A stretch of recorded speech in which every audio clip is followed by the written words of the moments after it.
You unlock this door with the key of imagination. Beyond it is another dimension. A dimension of sound. A dimension of sight. A dimension of mind. Mind and intellect, opening and expanding your consciousness, your intelligence.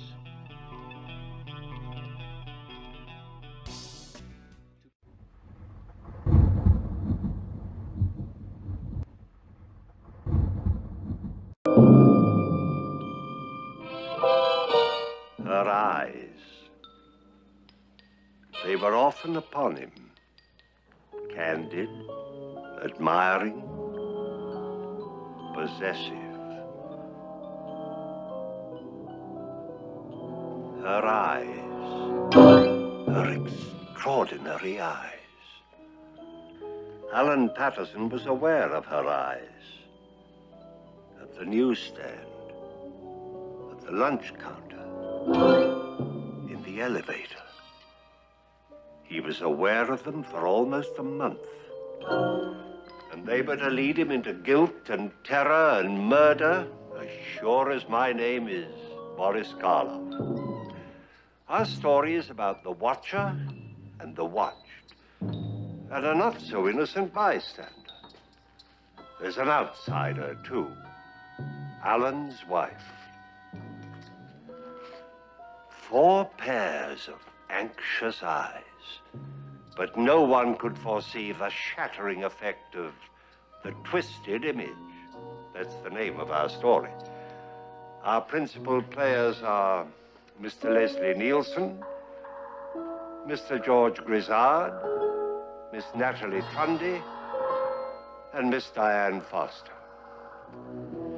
Well, I'll say no more, but I promise you one thing. This is a thriller.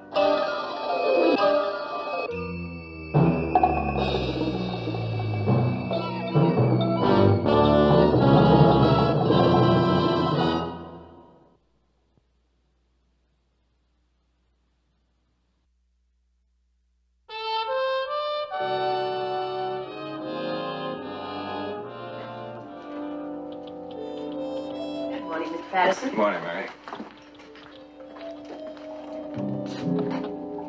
Merle, I'd like to speak with you. Yes, ma'am. Merle, this is not your entrance. You're to use the staff door down the hall, the same as everyone else. I always forget. I'm sorry. Apparently, you also forget you're due in at 9 o'clock, not 9:20. You may think you're an executive, Merle. You're not. I'm sorry. There was a tie-up on the subway this morning. Well, no one can say you don't have a variety of excuses. Mr. Burkett will be in at 9:30, Mr. Nicholson at 10, and you have a board meeting at 11. Well, I'll start with this first. Alan, Hello, Marge. Well, what's the matter? I just had a run-in with one of the boys in the mailroom, Merle Jenkins. Oh, what's the trouble? He is never on time. And ever since he's been here, little things have been missing. What sort of things? Stamps, for instance. Pens, small change. Any proof? No, nothing concrete. Well, I don't like to fire anyone just on suspicion. Why don't we give him another week or so and see what happens, huh? Here's stamps. What's he look like?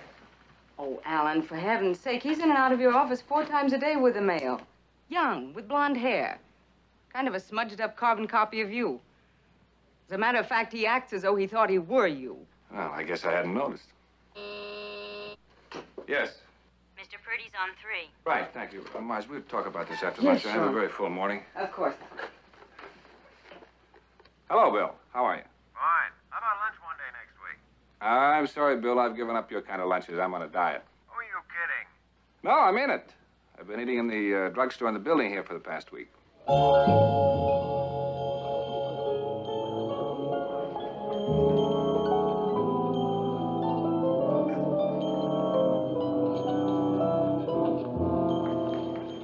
May I share your table?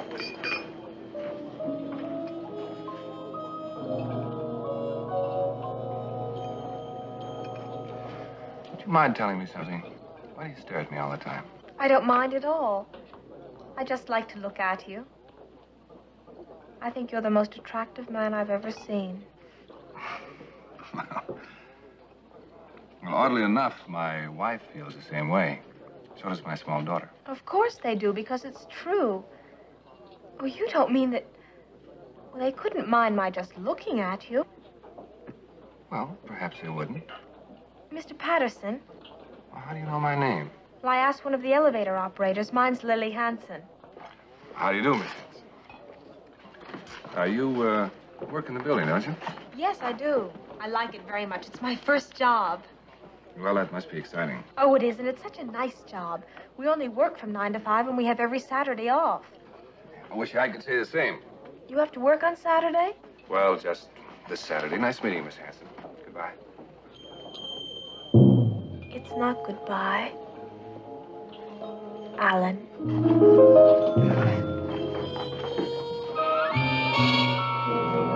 And I'll wait to hear from you before making any decision. Cordially yours, etc. You want this one to go airmail special, too?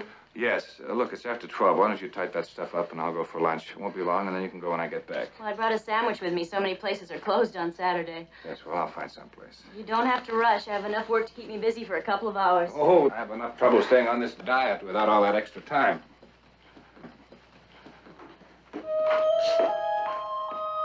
Hello, I thought I'd come and keep you company for lunch. You thought you'd... Mr. Patterson, I just remembered. Oh, I'm sorry. Oh, that's all right, Miss Redley. I was just going to say that Pierre's is open on Saturday. Thank you. Oh, yes, Pierre sounds lovely.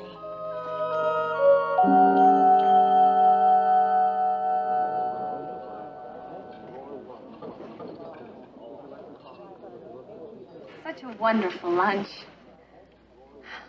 I've never been in a restaurant like this before in my whole life. Oh, haven't you?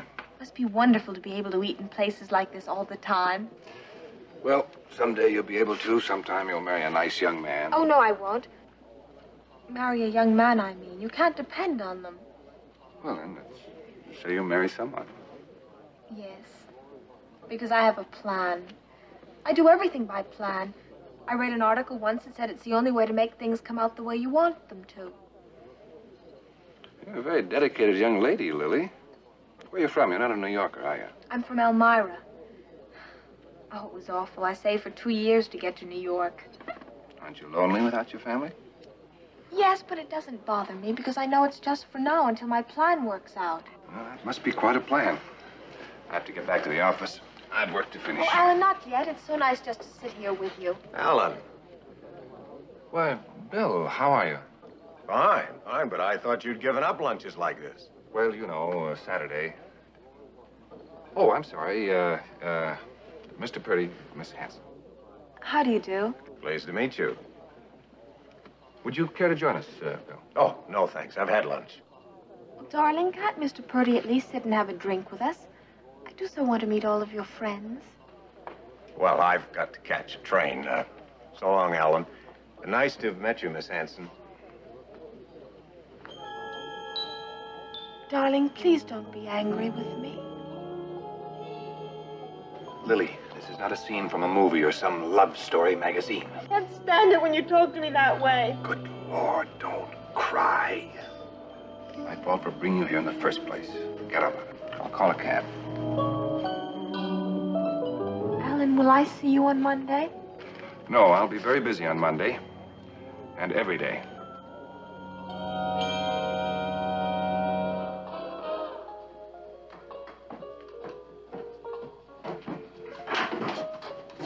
Hi, handsome. You've got a visitor in your room. A woman. What? I saw the landlady let her in. She said she was your sister. My sister. Well, that's what she said.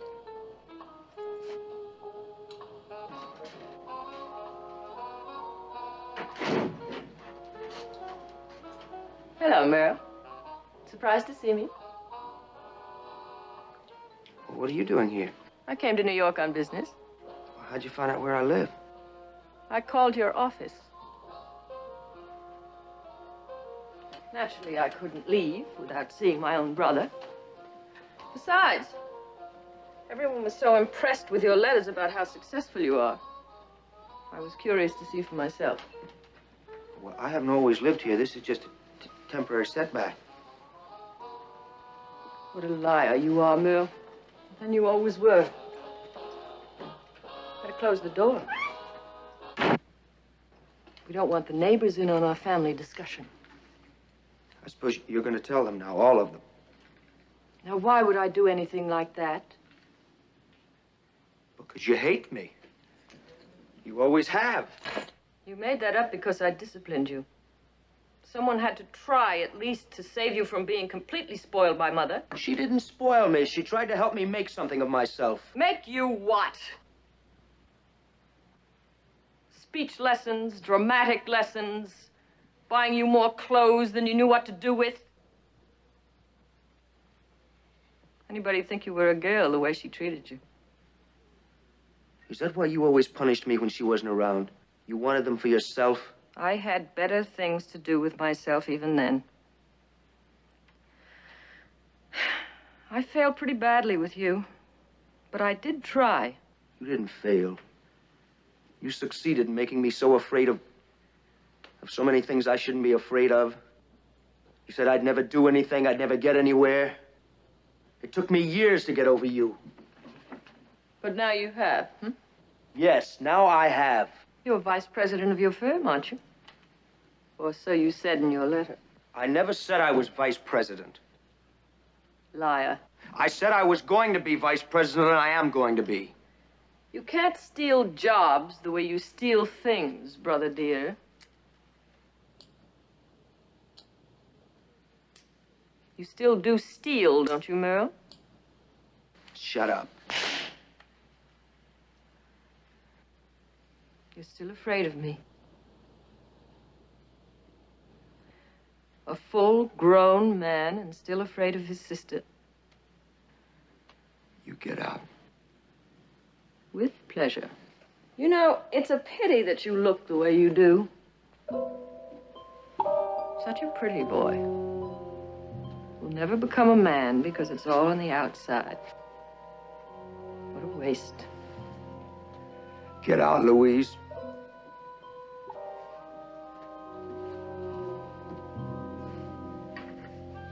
Any messages for the folks back home? No? Well, then, I'll just fill them in on your activities. In the mail room. Bye.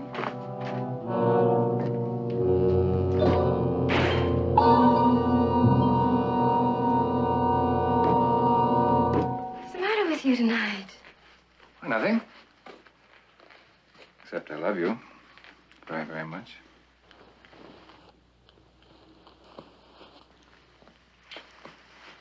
The call came for you just before you got home. Miss Hanson. Hanson? Mm-hmm. You don't look very pleased. No. That's all pretty silly, but I suppose I should tell you about it.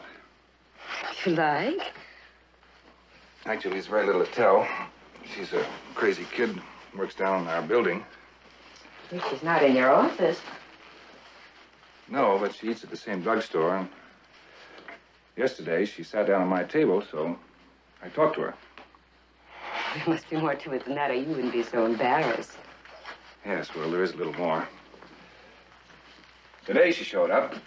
The drugstore was closed, so, well, I took her to Pierre's. Now, don't ask me why, because I don't know. It just seemed like the simplest thing to do at the time. And now you're scared to death. No, it's just a little annoying, that's all. And a little bit flattering. However, I think you'd better make the situation quite clear to her on Monday before you get in over your head. Yes, I suppose I have to. Better hurry or we'll be late. Right. You think because somebody's young, they're not lonely.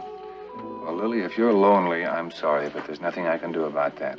I'm a married man who loves his wife and family very much.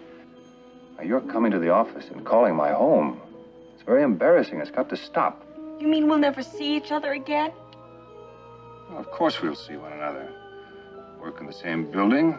Bound to run into one another occasionally. Oh, Alan, isn't there some way? No. Now finish your lunch. I only have one thing to say, and then I'll leave. I love you. And I always will.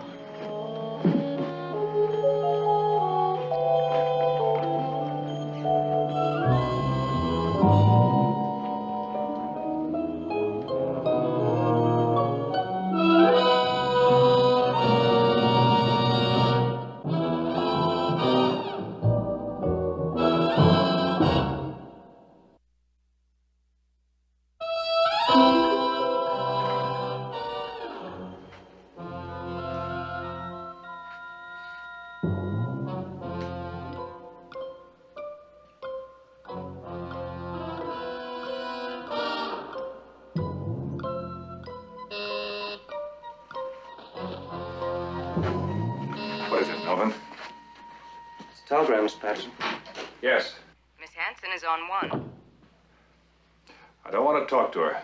Get rid of her. And come in here for a minute, will you?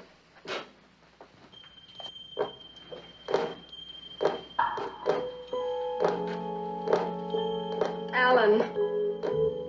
I wish you'd stop that. It's very annoying. Oh. I'm sorry. A little nervous tonight. We both are. I'm not at all nervous. Well, something's the matter. You have been trying to pick a quarrel with me all evening.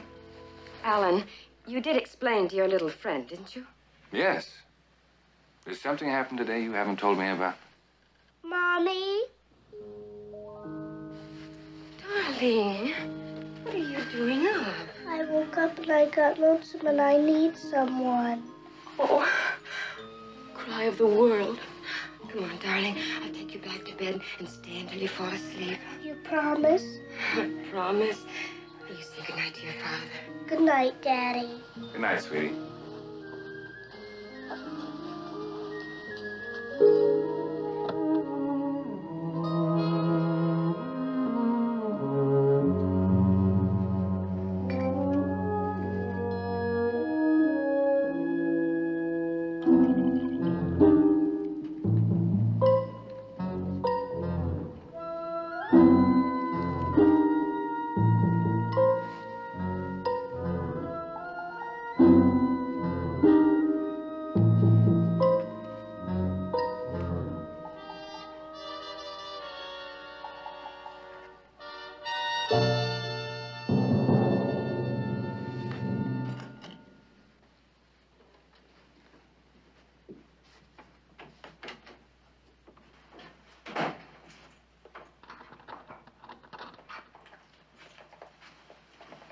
Hi. Good evening. Did you take on an extra job waiting tables or something? That's not funny. Well, I just wanted to know what you're all dressed up like that for. I'm all dressed up like this, as you put it, so I can go somewhere I can breathe. Somewhere I belong. Oh, excuse me.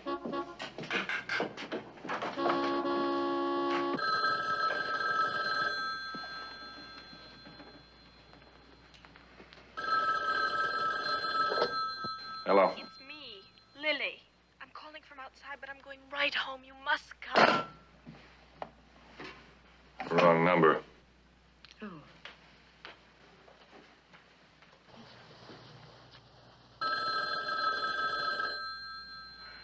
You'd better answer it. You wouldn't want to keep Miss Hanson waiting.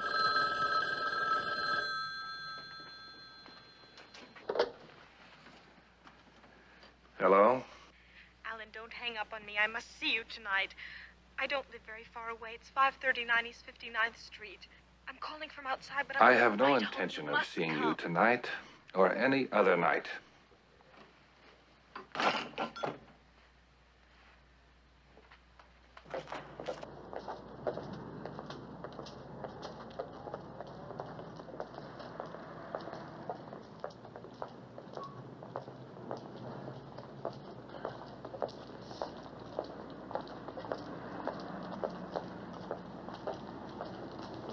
Miss Hanson?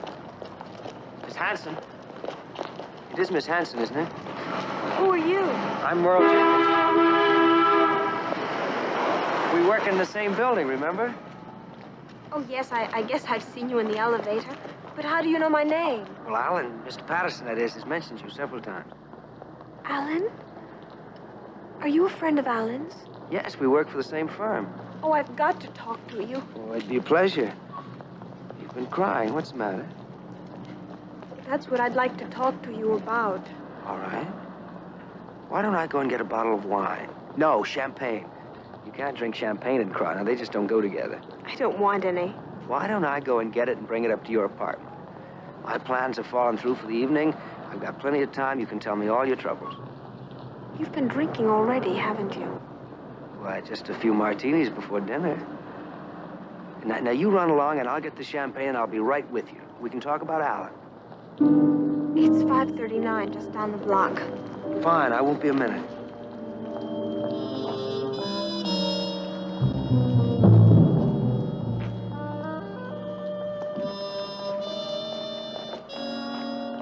Good evening, sir. Can I help you? Yes, I'd like a bottle of champagne, please. All right, sir. Imported or domestic? Well, how do they run? Well, the imported run you 8.5 up. The domestic, $4. Oh. Well, come to think of it, it's foolish to get champagne. The girl I'm taking it to's got no palate at all. Just run you $1.50. Well, I wish you'd say something. Still telephoning, so obviously you didn't make your position very clear today. Judy, I have told you there's no such thing as making anything clear to this girl. Yes, you told me. But one lunch, even two, doesn't give any woman a claim to a man if that's all there is to it. Yes, well, I thought we'd get to that. How could we not? If I give you my solemn word that what I told you is the absolute truth, will you believe me? Well, and I want to. You don't know how desperately I want to. But you can't. Well, you did last night. So something has happened today to change your mind. Something besides those telephone calls. Alan, I've been thinking about it all day. Asking myself what would happen if it were true. If you were having an affair with her, how much would I care? Well, did you come up with any answers, or you're still trying to make up your mind? The answer is I would care very much. I know now I couldn't bear it. If you have been thinking about this all day, then something has happened. Now, what is it? I think you're lying to me.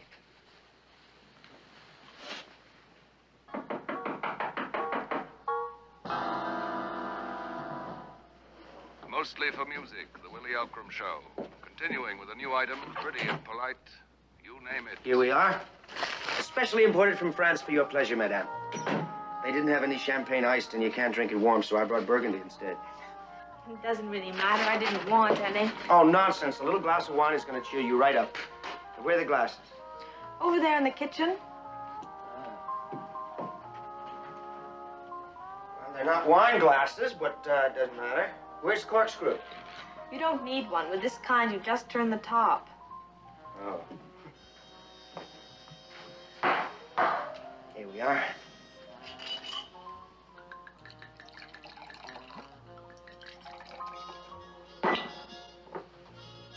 Skull.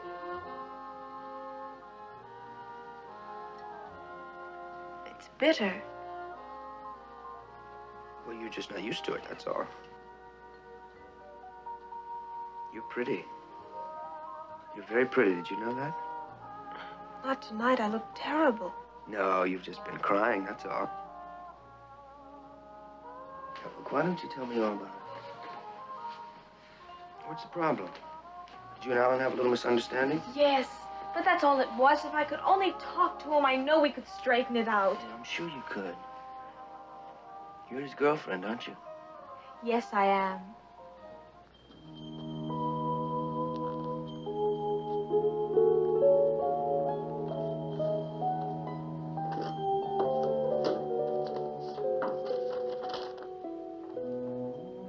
Dear Mrs. Patterson, I think there are some things about Alan and me you ought to know. Would you write me and let me know when I can come and see you? Sincerely yours, Miss Lily Hanson.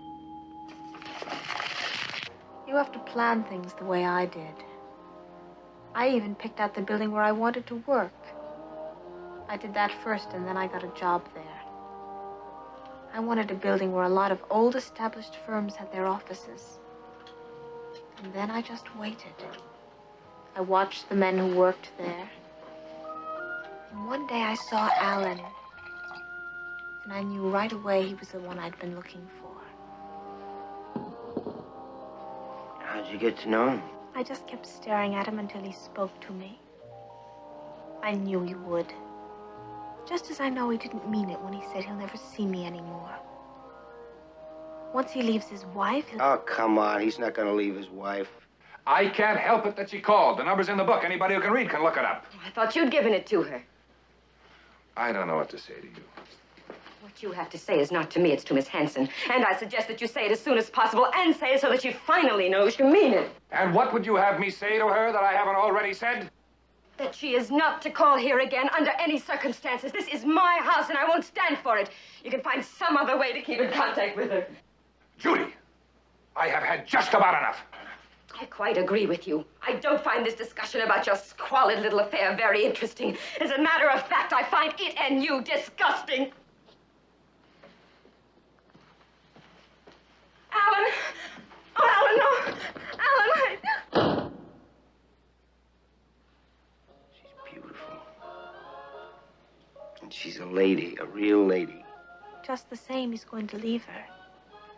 I wrote her a letter, and I'm going to see her to explain how much we love one another. And when she knows that, she'll let him go. And he'll come to see me. He won't have any other place to go. You're dreaming. I just don't talk about Alan anymore. He's not here. I am.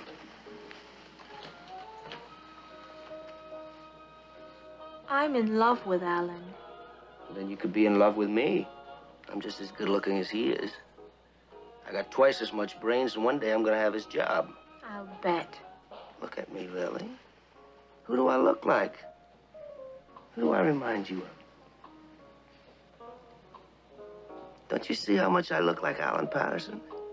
Like Alan? Well, that's the funniest thing I've ever heard. Stop it. You don't look like anybody.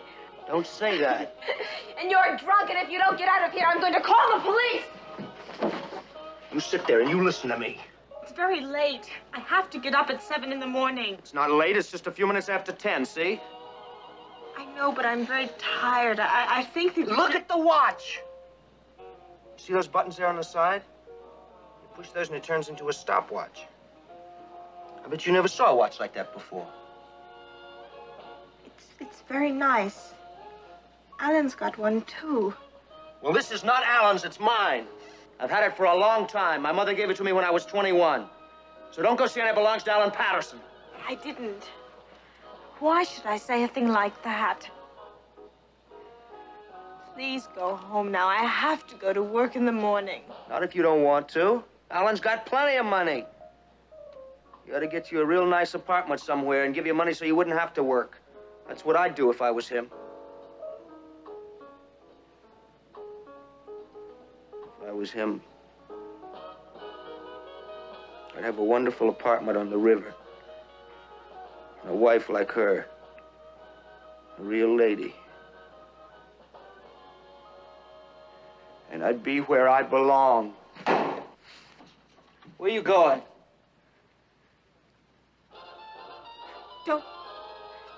Don't touch me, please. I'm not gonna hurt you. If you come any closer, I'll scream. I swear I will. You don't scream when Alan touches you. Why should you scream now? Don't! Nobody's gonna hurt you. Just like Louise. You're just like her. She was always hurting me, too.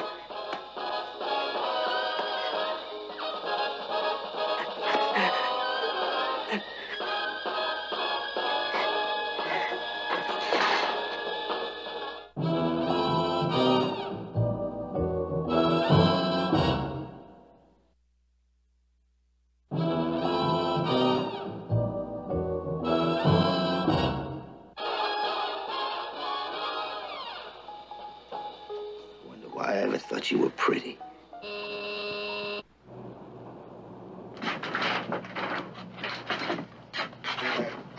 Who are you looking for? Most of them bells don't work. Miss Hanson. Oh, she's in all right. I heard her radio blasting like she was deaf or something. I guess you might as well just climb up and knock. Yes, I guess I better. Thank you.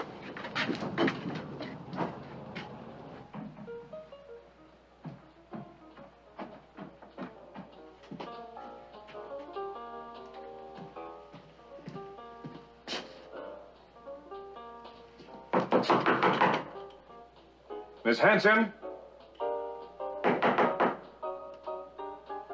It's me, Alan. Miss Hanson?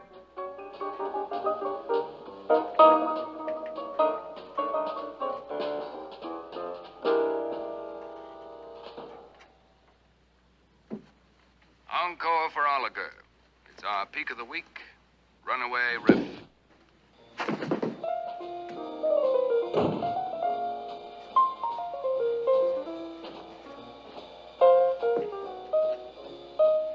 not so high and mighty now, are you? You and your big job, your apartment, your wife, that big gunboat of a car.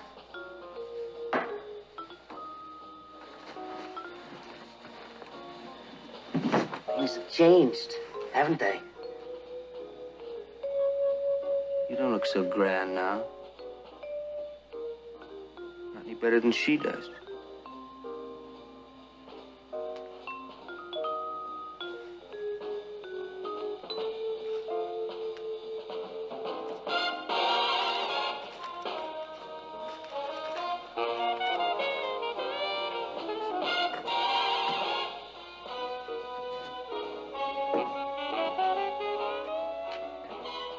Thanks for the raise.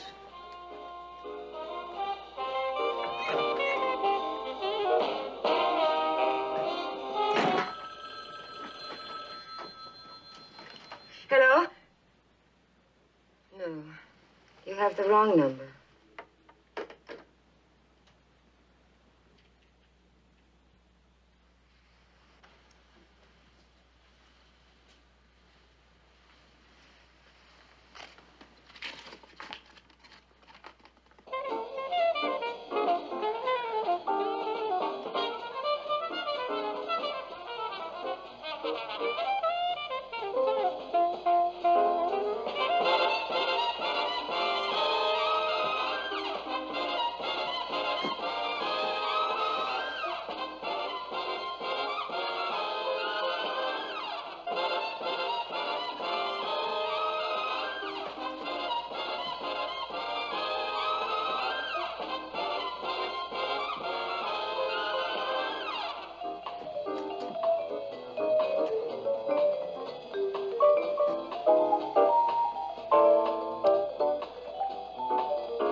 Miss Hanson? Miss Hanson, are you all right?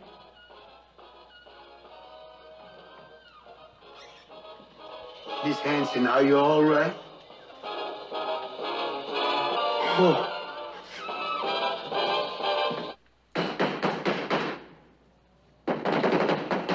Take it easy. I'm coming.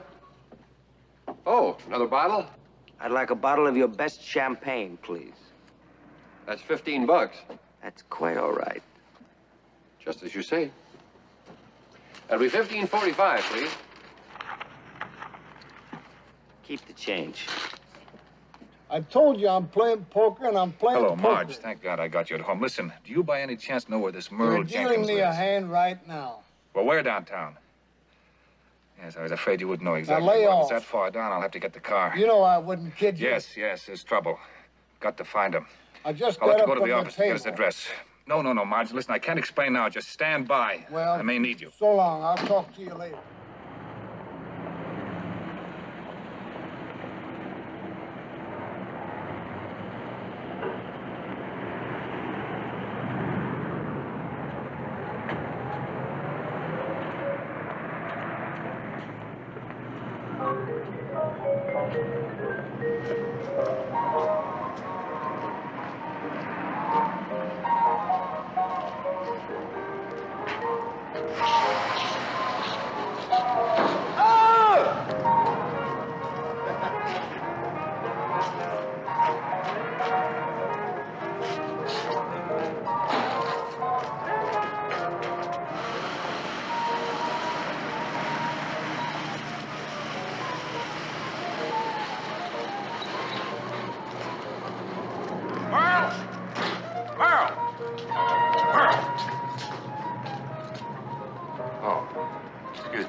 Sure. Why not?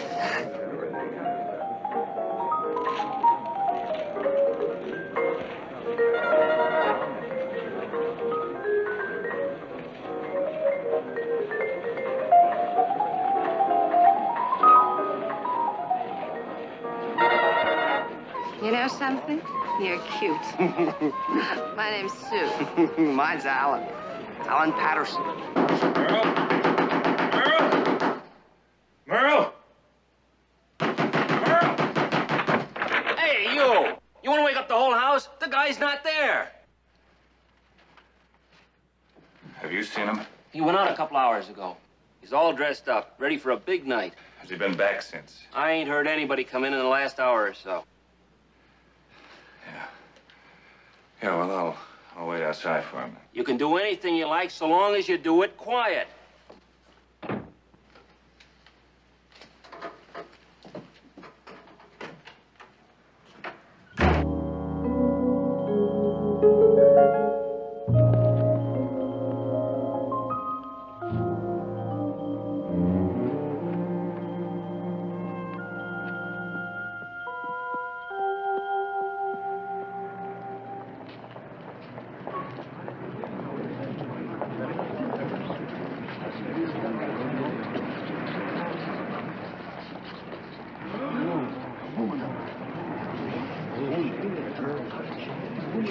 What happened? The girl was killed. She was murdered. I saw the guy that killed her.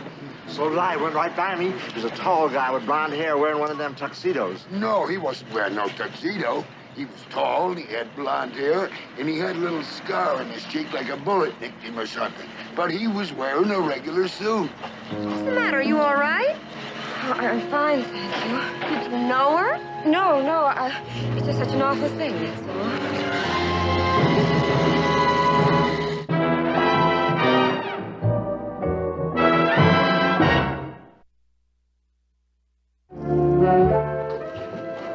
I'd like to have a bottle of champagne, please. Beer or nothing, buddy. That's all we sell. If that's all you sell, not much I can do about it, is there? Not a thing.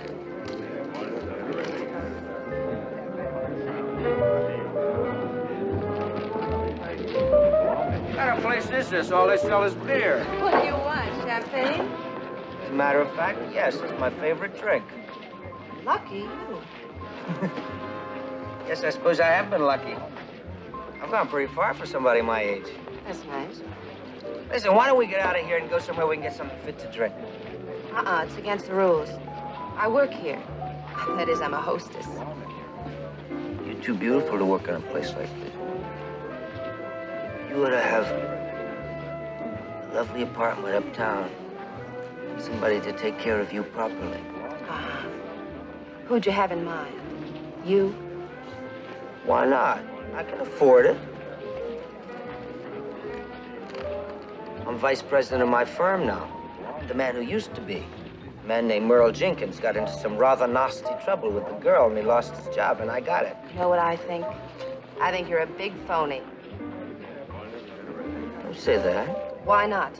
You bought me 2 beers. No privileges go with them, Buster. I can spot a phony a mile away, let alone sitting across the table from one. You little tramp. Bert! Bert! Come on! Come on! Hello? Judy. Alan, where are you? I've been worried sick. No, I'm all right. There's nothing to worry about. I'll be home soon. Alan, I know all about it. I went there. Where? To that girl's apartment. The police were there, and a man described you. They think you killed her.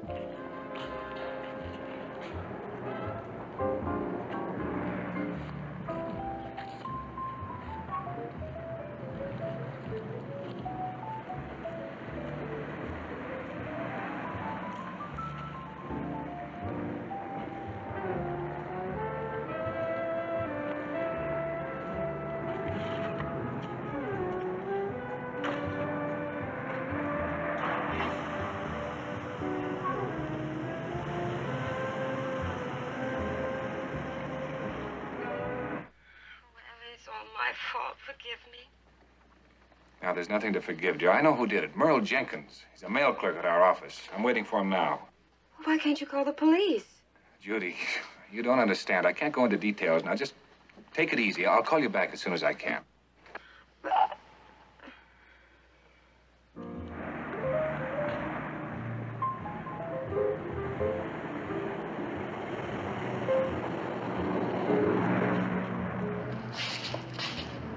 Did you see anyone drive away in a dark gray car that was parked here? Yeah, a guy all dressed up.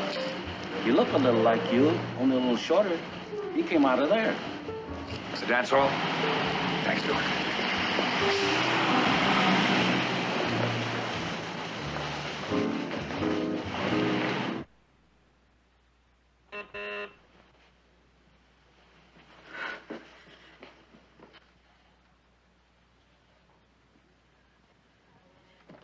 Alan, Hello, darling. Don't do that, darling. It's just me. I've come home. Sue, come over here a minute, will you? what's the matter now? That kook you were with tonight snatched the car. This guy's looking for him. Wants to know his name. His name's Alan Patterson. You have a phone? Yeah, there's one right over there on the wall. Thank you.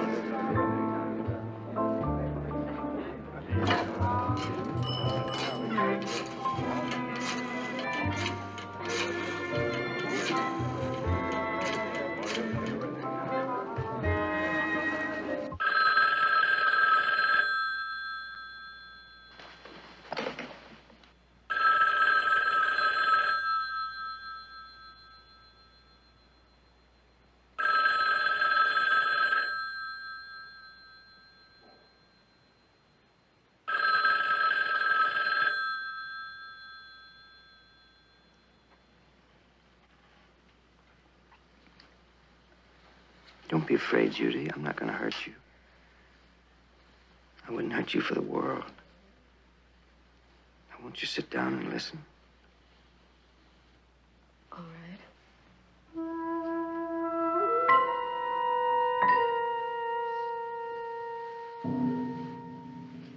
I'm listening. What do you want? What do I want? A man comes home, he expects... He has a right. To what? A right to what? Why do you say you've come home? Because this is my home. Don't go away. I'm not going away. I just think that we should talk this over, and why don't you sit there and I'll make you a drink. Yes, a drink. That's what I need. What would you like? Scotch? Anything you say, darling. I need some ice. I'll be right back.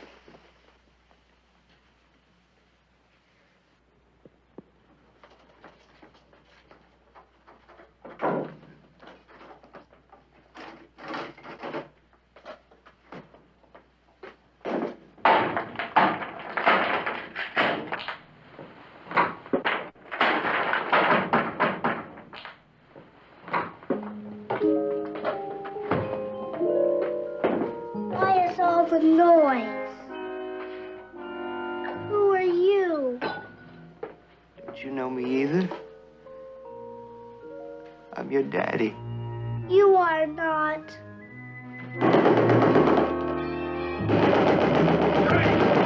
Letitia!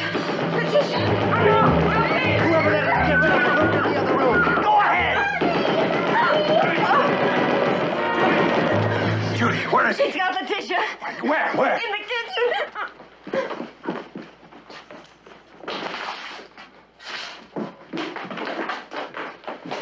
He's gone down in the service elevator. Call the police. I'll use the stairs. Oh, Alan. Hurry.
police are on the way. Let the child go.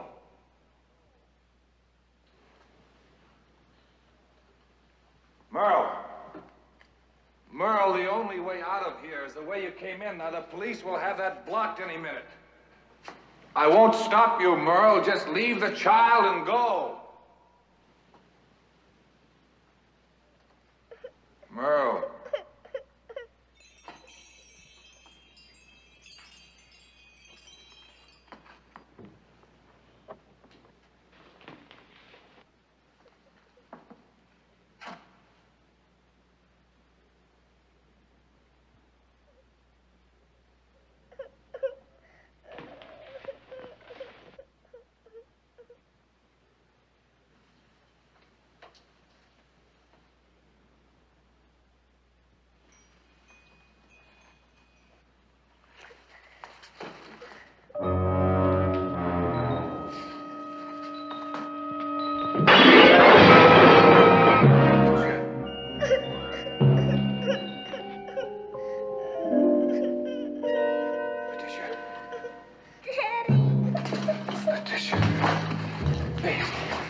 Are you all right? Are you all right, dear?